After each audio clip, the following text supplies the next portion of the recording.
வணக்கம் நண்பர்களே, Ecoto YouTube சேனலுக்கு உங்களை அன்புடன் வரவேற்கிறோம். காந்தலூர் பட்ஜெட் ட்ரிப்போட செகண்ட் பார்ட் வீடியோவில் அழகான அருவிகள், அடர்த்தியான சந்தன மர காடுகள், லக்கம் நீர்வீழ்ச்சி,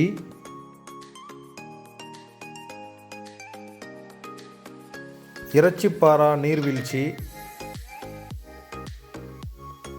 மலைகள், தேயிலை தோட்டங்களுடன் கூடிய இயற்கை காட்சிகள், பாரம்பரிய மறையூர் வெல்லம் தயாரிக்கும் தொழிற்சாலை, மிகவும் த்ரில்லிங்கான அட்வென்ச்சரஸான Muruganpara off road jeep safari, tent கிளாம்பிங்கோடைய பேக்கேஜ் டீட்டெயில்ஸ் எல்லாம் இந்த வீடியோவில் பார்க்க போகிறோம்.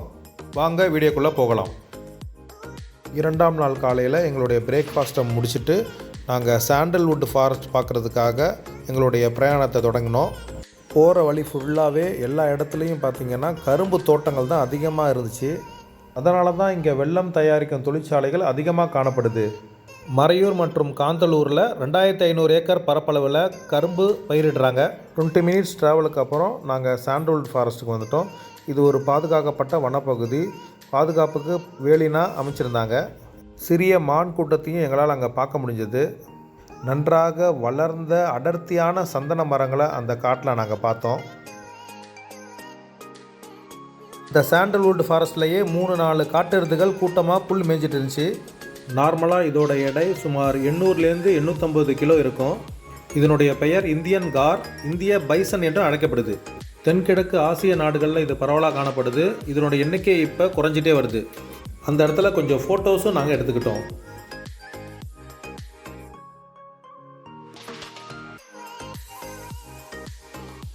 அடுத்ததாக லக்கம் நீர்வீழ்ச்சி பார்ப்பதற்காக எங்களுடைய பிரயாணத்தை தொடங்கினோம். போகிற வழியில் நிறையா பாக்கு மரங்கள் வளர்ந்துருப்பதை பார்க்க முடிஞ்சுது. போகிற வழியிலேயே ஒரு சிறிய நீர்வீழ்ச்சியை நாங்கள் பார்த்தோம். அந்த நீர்வீழ்ச்சிக்கு போகிற பாதைக்கு கம்பி வேலிகள்லாம் அமைச்சு ரொம்ப பாதுகாப்பான ஏற்பாடு செஞ்சுருந்தாங்க.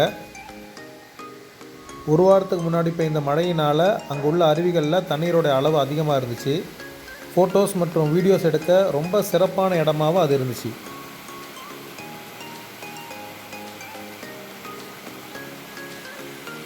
மறையூரிலிருந்து மூணாறு போகிற வழியில் 15 கிலோமீட்டர் தொலைவில் லக்கம் நீர்வீழ்ச்சி இருக்குது. ட்ராவலிங் டைம் அப்ராக்சிமேட்டாக ஒரு 30 நிமிடம். மலைகள், அருவிகள், தேயிலை தோட்டங்கள் என சாலையின் இரு பக்கமும் கண்ணை கவரும் இயற்கை காட்சிகள் அதிகமாக காணப்பட்டுச்சு. இந்த காந்தலூர் ட்ரிப்பில் சுற்றுச்சூழல் விழிப்புணர்வு வினாடி வினா போட்டியில் மாவட்ட அளவில் வெற்றி பெற்ற மாணவிகள் எங்களோட இந்த ட்ரிப்பில் கலந்துக்கிட்டாங்க. ரொம்ப ஜாலியாக இந்த ட்ரிப்பை அவங்க என்ஜாய் பண்ணாங்க.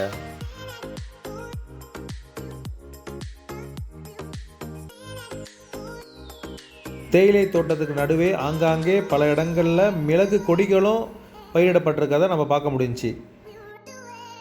ஃபைனலாக நாங்கள் லக்கம் வாட்டர் ஃபால்ஸ்க்கு வந்துட்டோம். என்ட்ரி டிக்கெட் 20 ரூபா சார்ஜ் பண்ணுறாங்க. ஃபால்ஸில் தண்ணீருடைய வேகம் கொஞ்சம் அதிகமாக தான் இருந்துச்சு. ஃபால்ஸ்லேருந்து தண்ணீர் வழிந்தோடுற அந்த பாதையை பார்க்குறதுக்கு ரொம்ப பியூட்டிஃபுல்லாக இருந்துச்சு. ஃபோட்டோஸ் மற்றும் வீடியோஸ் எடுக்கிறதுக்கு ரொம்ப அருமையான பிளேஸ் இது. மான்சூன் டைம் வந்தால் மட்டும்தான் நீங்கள் அருவியில் தண்ணீரை பார்க்க முடியும். மற்ற டைம்லனா உங்களுக்கு அருவியில் அந்தளவுக்கு தண்ணீர் இருக்காது.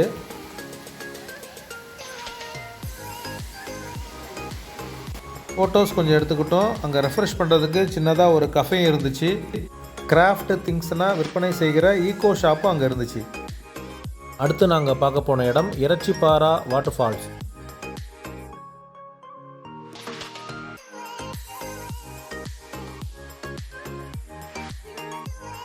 போகிற வழி குறுகலான ஒரு பாதையாக தான் இருந்துச்சு. ஒரே ஒரு ஜீப் மட்டும்தான் போக முடியும். ஆப்போசிட்டில் ஏதாச்சும் ஒரு வாகனம் வந்தால் நம்ம நின்று தான் போகிற மாதிரி அந்த பாதை அமைந்துருந்துச்சு. இறைச்சிப்பாரா வியூ பாயிண்ட்டுக்கு போகிற பாதையானது ஒரு காற்றாட்டோடைய ஓரமாக தான் அமைக்கப்பட்டிருந்தது.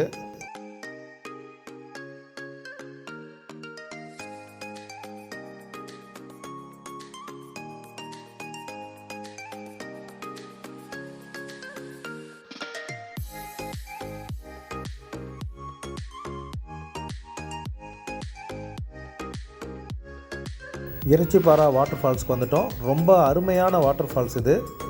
வாட்டர் ஃபால்ஸில் தண்ணீருடைய அளவு அதிகமாக இருக்காது, ஆனால் ரொம்ப இரைச்சலான ஒரு சத்தம் இருக்கும். பார்ப்பதற்கு ஒரு மழை பெய்கிறது போல் இருக்கும். என்ட்ரி டிக்கெட் எதுவும் இங்கே கிடையாது. நாங்கள் போன டைமில் கூட்டம் இல்லாதனால நாங்கள் ரொம்ப ஜாலியாக என்ஜாய் பண்ணோம்.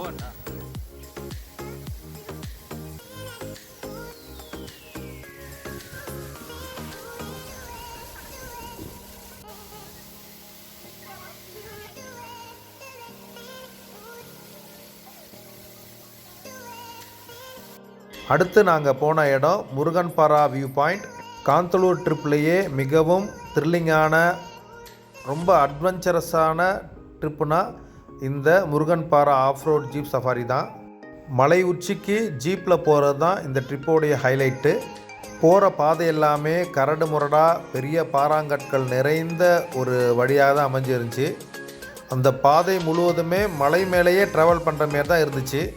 காந்தலூர் ட்ரிப்பில் முருகன்பாரா ஜீப் சஃபாரியை மட்டும் வயதானவர்கள் தவிர்த்துறது ரொம்ப நல்லது. என்னென்னா ஃபுல் அண்ட் ஃபுல் ஆஃப் ரோடாக தான் இருக்கும். அதனால் வயதானவர்களுக்கு இது உகந்த ட்ரிப்பாக இருக்காது.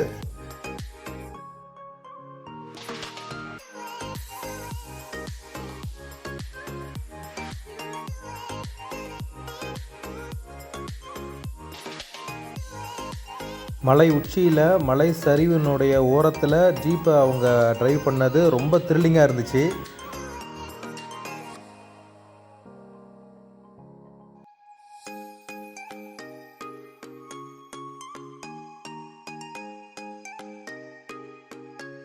த்ரில்லிங்கான ஆஃப் ரோட் ஜேர்னியை முடிச்சுட்டு ஒரு வழியாக நாங்கள் மலை உச்சிக்கு போயிட்டோம்.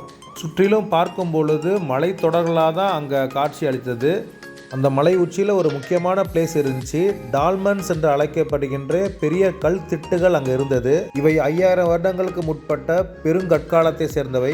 இவை புதைக்குழிகள் அல்லது கல்லறைகளாக இருந்ததாக வரலாற்று ஆய்வாளர்கள் சொல்கிறாங்க. அந்த டைமில் 2 ஜீப்பில் டூரிஸ்ட் அந்த இடத்த பார்க்க வந்தாங்க. அந்த 2 ஜீப்பும் மலை மேலே ஏறி வரதை பார்க்கும்பொழுது ரொம்ப அமேசிங்காக த்ரில்லிங்காக இருந்துச்சு.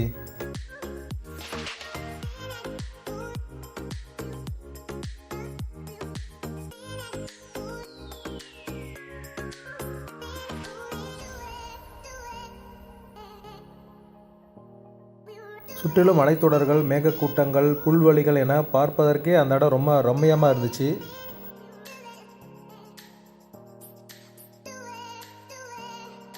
ஃபோட்டோஸ் எடுக்கிறதுக்கு நல்ல பிளேஸாக இது இருந்துச்சு.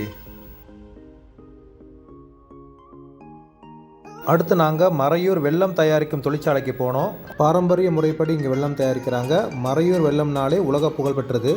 முத்துவா என்று அழைக்கப்படுகின்ற பழங்குடியின மக்கள் தான் இந்த தொழிலில் அதிகமாக ஈடுபடுறாங்க. மறையூர் மற்றும் காந்தலூரில் சுமார் 2500 ஏக்கருக்கும் அதிகமாக கரும்பு விளைவிக்கிறாங்க.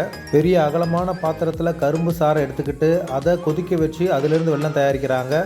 கரும்பு சாறு கொதிக்கும் பொழுதே அது மேலே மிதந்து வர அழுக்கனை வடிகட்டி எடுத்துடுறாங்க. கரும்பு சாறு கொதித்து பாகு நிலைக்கு வரும் பொழுது அதை அப்படியே ஆற விடுறாங்க.